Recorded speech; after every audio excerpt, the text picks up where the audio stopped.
केरल और तमिलनाडु के दो युवक चंद्रू और यासीन इन दिनों भारत भ्रमण पर है। मंडी में जब वे भ्रमण करते हुए पहुंचे तो उन्होंने बताया कि इस भारत भ्रमण पर वे बिना किसी पैसों के निकले हैं। उनकी इस यात्रा का उद्देश्य अपने दिवंगत मित्र अनस हजस को सच्ची श्रद्धांजलि देना है। अनस हजस केरल के निवासी थे और बीते वर्ष कन्याकुमारी से कश्मीर तक स्केट बोर्ड पर यात्रा के लिए निकले थे। इसी बीच अगस्त महीने में चंडीगढ़ के पास एक सड़क दुर्घटना में उनकी मृत्यु हो गई। ये दोनों उसे अपना आदर्श मानते हुए बिना पैसों के भारत भ्रमण पर निकले। इस यात्रा के दौरान इनके पास अपने दिवंगत मित्र का स्केट बोर्ड भी है। इन्होंने अपनी यात्रा 19 दिसंबर 2022 से केरल से शुरू की थी। 13 राज्यों की यात्रा पूरी करते हुए उनकी यात्रा का हिमाचल 14वां राज्य है।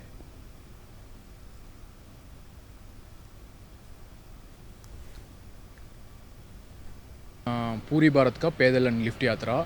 अब दोनों में दिस ट्रैवल वाज ट्रिब्यूट करते हैं। One man was Kanyakumari to Kashmir by skating board, but suddenly he was died in Chandigarh bypass में। So this travel tribute to Anas Hajjas. His name was Anas Hajjas. He's from Trivandrum, Kerala. So this travel tribute to that man and that skateboard. The skateboard was giving to his mom. This was Anas Hajjas.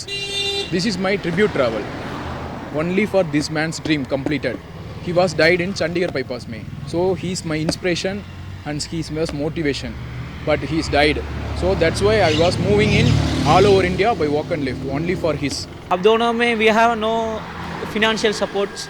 We have only depending on people giving any foods like chapati, dal, giving any food.